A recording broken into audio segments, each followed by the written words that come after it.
Vamos a continuar hablando de los pactos de accionistas en una sociedad anónima y es un tema importante con esta continuación porque vamos a hablar sobre los temas de oposición de los pactos respecto a la sociedad. Vamos a hablar del tema de estipulación a favor de terceros y sobre todo algunas características y cuidados en el tema de su inscripción o no en el registro público. Así que no te distraigas, que comenzamos.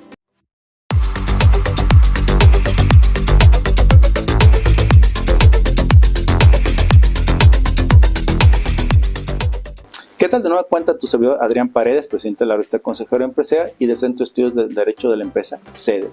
Y continuando, como te decía en la sinopsis, sobre el tema de pactos de accionistas en sociedades anónimas y con nuestro invitado José Carlos Delgado, vamos a tocar unos temas muy importantes que debes de considerar. José Carlos, carnal. Muchas gracias, mi estimado Adrián. Por la segunda. La segunda, exactamente. Bien, siguiendo con el contexto de la primera, quedó un pendiente, José Carlos. A ver, dentro de la clasificación se habla de los pactos de accionistas omnilaterales o, como me agregaste, universales. ¿Cómo son o para qué utilizarías? Para que nos pongas un ejemplo. Muy bien.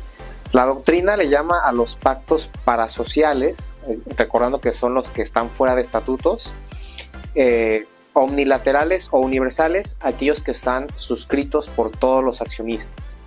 Es decir, la totalidad de los accionistas llegan al acuerdo sin ser estatutario en un pacto parasocial. A eso se le conoce como omnilateral. Podríamos tomar un tema que tú y yo aquí profesionalmente llevamos a cabo, que es el beneficiario controlador, donde nos comprometemos a proporcionar la información a la sociedad para que dé cumplimiento a esta obligación fiscal de tener los expedientes de aquellos que sean calificados como beneficiarios controladores. Por un ejemplo, creo que un poquito más usual. Y de aquí, a ver, José Carlos, me queda una duda y creo que la voy a brincar con este ejemplo más adelante, pero ahorita me brincó con lo que me dijiste del pacto omnilateral. Pues, a ver, ¿y qué diferencias tú ves respecto a una resolución fuera de asamblea? Ok. Pues es una buena pregunta.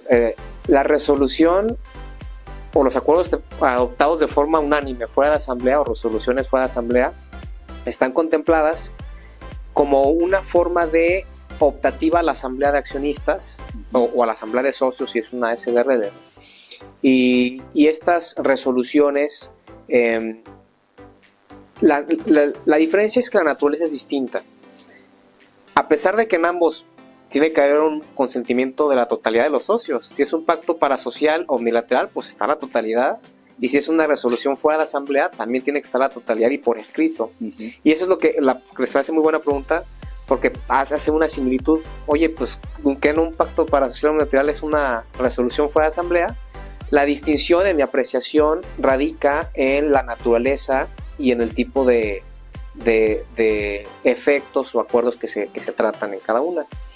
Por ejemplo, en una resolución fuera de asamblea, los acuerdos que se toman son de naturaleza societaria de la empresa, ¿no? De la operación, reforma de estatutos, nombramiento de gerentes, apoderados, determinar cambio del objeto social, abrir una nueva sucursal. Son situaciones o acuerdos o resoluciones que tienen esa naturaleza de ser estatutarios, ¿no? O aunque no sea una reforma de los estatutos, que involucran a la sociedad y su operación. Y esa sí es oponible a la sociedad, porque es una resolución de los accionistas que implica como si hubiera sido tomada una asamblea. Okay. Y en cambio los pactos parasociales, a pesar de ser unilaterales, la naturaleza es que son acuerdos no relacionados necesariamente con la operación de la empresa. Puede ser sobre los mismos derechos de los propios accionistas, regular ciertos derechos o obligaciones de los propios accionistas. Entonces, la naturaleza de los acuerdos cambia. También los efectos. Por ejemplo, una resolución unánime fuera de asamblea, pues es una resolución que va a obligar, ¿no? Tanto a accionistas futuros, a lo mejor hubo accionistas que después entraron, y pues son resoluciones que tiene que respetar. En cambio, ¿qué pasa si entran nuevos accionistas? ¿Estarán obligados a respetar este pacto unilateral? Yo considero que no necesariamente, porque no suscribieron ese pacto. Ok, bueno, es interesante porque sí puede ser que en apariencia parecieran ser lo mismo, pero pues el objeto del acuerdo es el que va a diferenciarlo para que se tome el mejor, más bien la modalidad o formalidad que convenga, ¿no? O sea, pareciera, pero no, en el fondo me quedó clarísimo. Ahora, retomando y siguiendo con respecto a la primera, hablabas de que estos pactos de accionistas no son oponibles a la sociedad, salvo que sea por mandato judicial. Aquí, ¿qué podrías explicarnos en eso para poder tener ese cuidado? ¿Cuál es cuando no puede suceder? Ejemplos. Muy bien, pues lo que nos dice la ley es, no son oponibles a la sociedad, salvo por resolución judicial. Uh-huh. Entonces habría que ver en qué casos, si lo llevamos a un tribunal, es probable que un juez haga oponible el pacto a la sociedad. Uh-huh. Y doctrinalmente, por ejemplo, considero que esta es una situación casuística. Uh-huh. Depende del caso para determinar si pudiéramos estar ante un acuerdo que pudiera ser oponible a la sociedad. Creo que es muy casuístico, pero podemos dar algunos ejemplos para darnos alguna idea. Por ejemplo, la doctrina considera, y se me hace una reflexión válida, que los pactos omnilaterales puedan ser oponibles a la sociedad. Es decir, si el 100% de los socios que constituyen esta voluntad, ¿no?, social deciden tomar ciertos acuerdos. Una transformación, por decirlo. Exactamente, ¿por qué la sociedad no lo respetaría si el 100% de los socios en ese entonces está de acuerdo? Entonces, creo que es válido, ¿no? Es una reflexión válida, como dices. Algún otro ejemplo pudiera ser, estoy dando algunos ejemplos que, como digo, son casuísticos y depende mucho la connotación de cada caso, pero que considero que pudieran entrar. Por ejemplo, algún acuerdo en donde la propia sociedad representada comparezca a la firma de ese convenio. Uh-huh. Representada por su representante legal, por una persona con facultades. Ya la estás haciendo partícipe del contrato, que al final de cuentas están cerrando con otros accionistas. Ese puede ser otro supuesto donde sea más difícil no oponer a la sociedad si está dando su consentimiento a través de su representante. Okay. O qué tal si en asamblea, uh-huh, porque son estrategias que a veces se adoptan precisamente para poder hacerlos oponibles.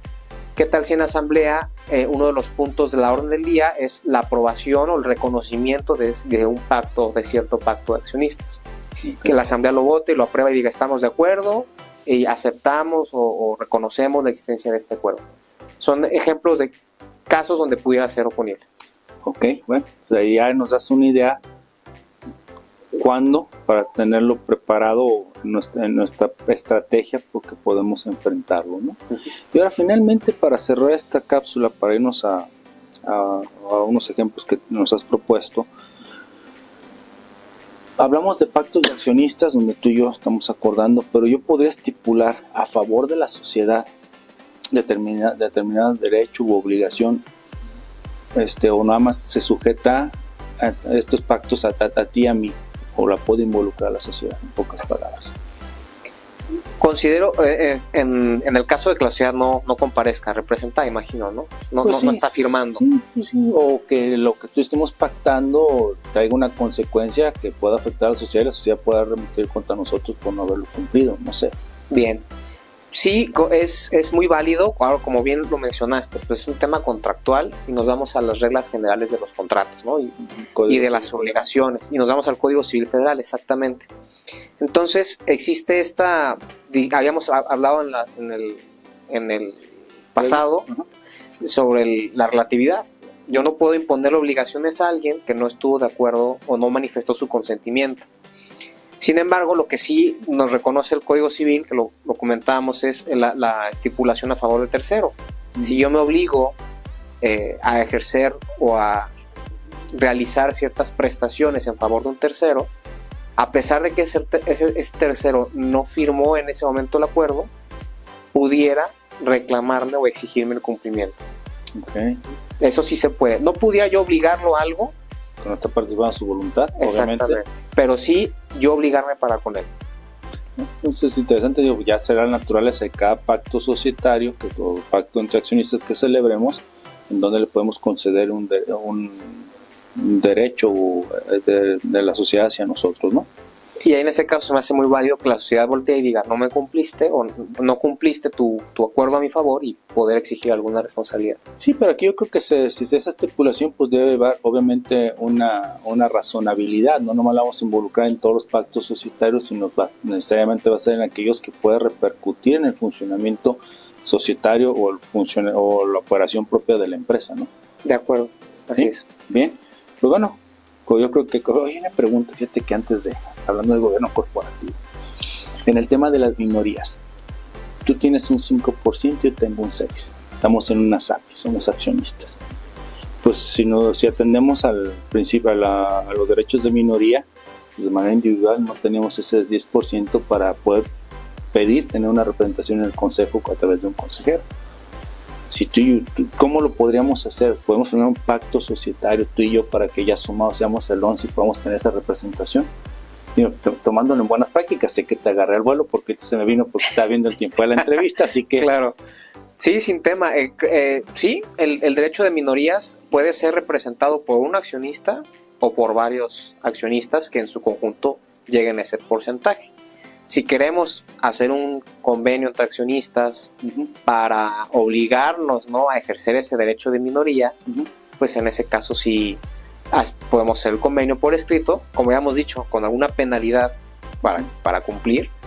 O hay otras opciones, por ejemplo, como lluvia de ideas, puede ser interesante analizar, aportar las acciones a algún fideicomiso, para que el fiduciario, en ejercicio de las instrucciones que eligió el comité técnico, ejerce el voto en cierto sentido. Y ahí es mucho más seguro que el voto lo ejerce el fiduciario en el sentido para el cual fue el fideicomiso. Hablando de operaciones que a lo mejor valga la pena constituir, claro, un fideicomiso. Sí, pero este es un tema que a veces en gobierno corporativo, cuando estás implementándolo, o cuando ya hay en una empresa institucionalizada, son detallitos que a veces se nos pasan y pues se coarta ese derecho de ese inversionista. Dices, pues es el 6 y es el 5, sí, pero ponle ceros y es el patrimonio de José Carlos y de Adrián. Yeah. Entonces, este tema es importante porque si estamos abonando a eso, pues es donde tú puedes guiar a esas minorías que no alcanzan ese porcentaje, hablando de la ley de mercado de valores, pues orientarlos con otras herramientas para que puedan ser representados y escuchados. Claro, totalmente de acuerdo. Es que ayer estaba dando plática de gobierno corporativo y es un tema que discutimos. Ya que el fideicomiso no lo había pensado, hablar del pacto de accionistas, pero bien, pues bueno, me diste una muy buena idea. Muy bien. Bien, pues José Carlos, cerramos esta segunda entrevista. Muchas gracias, Adrián. De nueva cuenta, gracias por este tiempo. Al contrario, gracias. Y por lo que acabas de enseñar. Al contrario, gracias, Adrián. Bien, ya saben, síganos en redes sociales, pero de veras, si no, de seguro, vamos por ustedes. Nos vemos en la próxima. Chao. Suscríbete a nuestro canal, ve todos nuestros contenidos y sobre todo espera grandes sorpresas de Consejero Empresarial y toda la familia que la conformamos. Gracias.